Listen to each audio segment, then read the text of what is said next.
13번째 물건이거든요. 이 13번째 물건은 농림지역이에요.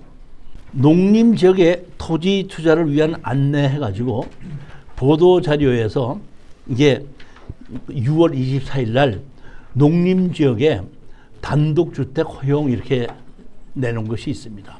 사실 제가 농림지역에 토지를 권하는 것은 아주 적어요. 아주 적은데 이번에 제가 심사숙고 해봐서 이것이 이 정도 가격이면 괜찮다고 생각했기 때문에 추천한 겁니다. 자, 보십시오. 농림지역에서 건축할 수 있는 건축물입니다. 여기 보면, 자, 보십시오. 여기 뭐라고 돼 있죠, 여기요?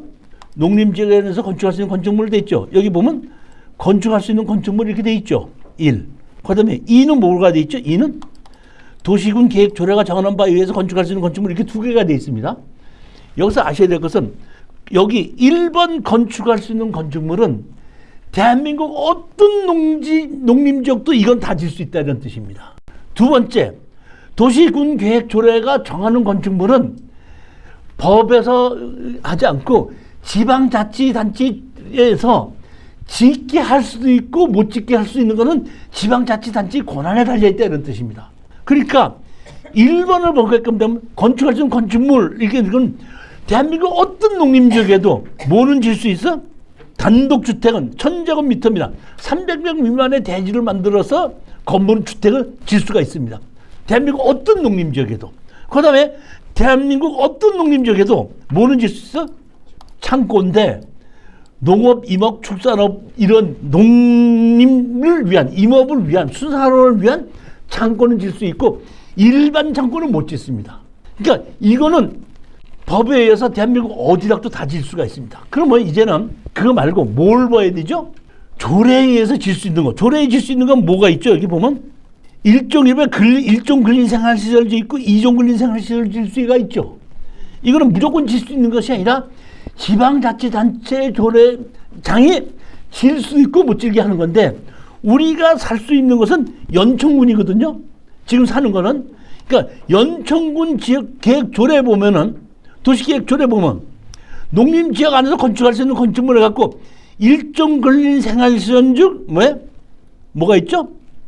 나목, 그 다음에 2종 근린생활 중에서 아목, 자목, 나목, 더목, 러목을 제외한다 그랬죠. 그러니까 나머지는 질 수 있고 아목, 자목, 너목, 더목, 러목은 제외하고 나머지는 질 수 있다는 얘기입니다.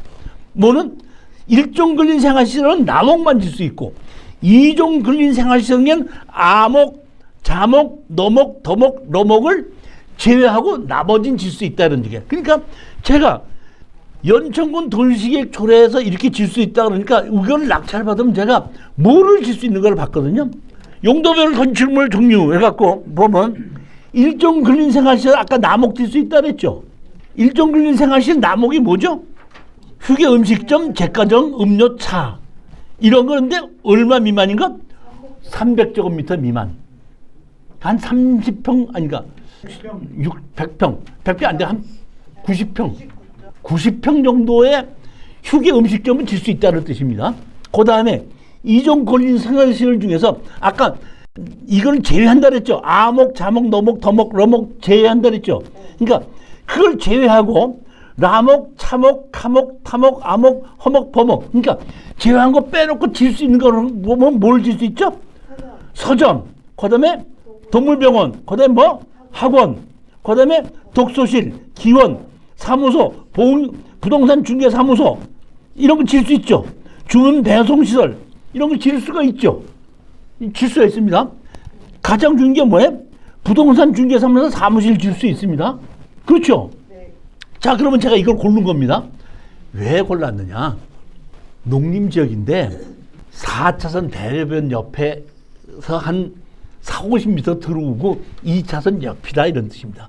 다시 말하면 농림지역이지만은 중개사무소나 제과점이나 공인중개사 사무소나 이런 것이 대로변 옆에를 질 수 있다고 할 때는 농림지역이기 때문에 우리가 싫어하는 거는 건물을 못 짓기 때문에 우리가 기피하는데 대로변 옆에 있어도 농림지역으로 또 이런 거를 질 수 있을 때는 좋다는 것이 아니라 가격이 얼마짜리가 3억짜리가 얼마까지 떨어졌어? 1억까지 떨어졌으니까 농림지역이라도 이런 거를 지을 수 있으니까 한번 해볼 만하지 않느냐 이런 얘기예요. 농림지역이 좋다는 얘기가 아니에요. 보면 제가 여러분들이 이제 건축법에 대해서 잘 모르신 분들이 있기 때문에 제가 이번에 농림지역을 하나를 이렇게 추천을 하면서 농림지역에서 이렇게 지을 수 있는 것이 어떤 것인가를 봤을 때 법에 의해서 지을 수 있는 것이 있고 뭐에서 조례에 의해서 지을 수 있기 때문에 여기는 연천군이기 때문에 제가 연천군 조례를 본 거거든요. 예를 들어서 연천군에 이거 용인일 수도 있고 뭐 안성일 수도 있고 뭐 다른 데가 있을 때 거기에 조례를 다시 들어가서 거기선 뭘 지을 수 있는가를 보고 그런 걸 지었을 때 사용하고자 하는 사람이 있어야 되는데 동네가 농림지역이지만 동네가 있고 자동차가 왕래하는 곳에는 내가 조그만 집 하나 지어놓고 하나는 사무실로 세를 준다 그러고 하나는 공인중개사 사무실을 줘도 세를 나가겠다 하면은 매도가 되거든요. 그러면 감정가의 34%로 샀으니까 감정가의 70% 그런 거 허가를 받아서 감정가의 70%를 매도한다 그래도 수익이 되지 않는다 이런 얘기예요. 농림지역이 좋다는 얘기가 아닙니다. 무슨 얘기죠? 가격이 하락했으니까 이런 정도 가격이라면 농림지역에도 이런 것을 지을 수가 있고 이 4차선과 2차선 대려면 옆에 있으니까 괜찮지 않겠느냐 하는 것을 말씀드리는 것이 농림지역이 좋다는 얘기는 아니라는 거예요. 농지 취득 자격이면서 필요한 거고 여기에 보면 여기도 건물이 있습니다. 건물이 있는데 가설 건축물을 지었어요. 자, 한번 보시겠습니다. 컨테이너 비닐하우스하고 농지 취득 자격증 제출 필요함 이렇게 돼 있죠. 여기 보면 이렇게 비닐하우스에 있고 이렇게 건물이 많이 지어져 있습니다. 용도 지역은 농림지역이죠.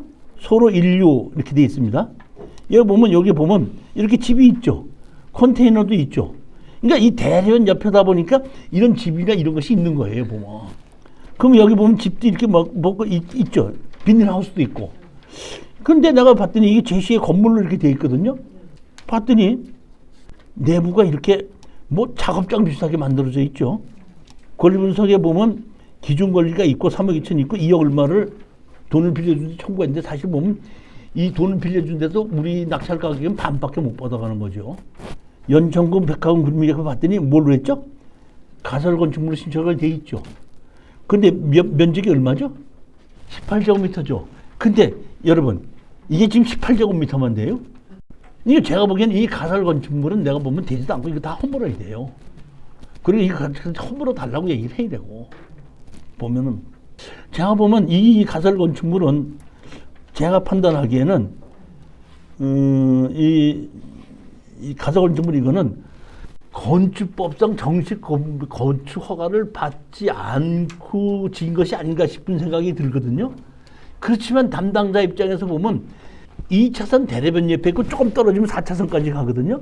그러다 보니까 도로나 배수로는 아무 문제가 없기 때문에 그냥 가설 건축물을 한다고 그러니까 그냥 아무 소리 않고 그냥 하라고 해준 것 같아요. 예를 들어서 도로가 없는 데든지 배수로 설치가 없는 데는 반드시 가설 건축물이라도 정식 건축을 허물는 것이 확인이 안 됐다고 할 때는 도로 사용승낙서 받아오라고 배수로 사용승낙 받아오라고 합니다. 가설 건축물도. 근데 이거는 대로변 옆에 있으니까 도로 사용승낙서를 받아오라는 필요도 없고 배수로 사용승낙서 받아올 필요 없다 보니까 가설 건축물을 신청해도 도로나 배수에 아무 문제가 없으니까 그대로 해준 게 아닌가 싶은 생각이 들어요. 제가 보기에는. 임차인은 뭐냐면 채무자가 그대로 돼 있는 겁니다.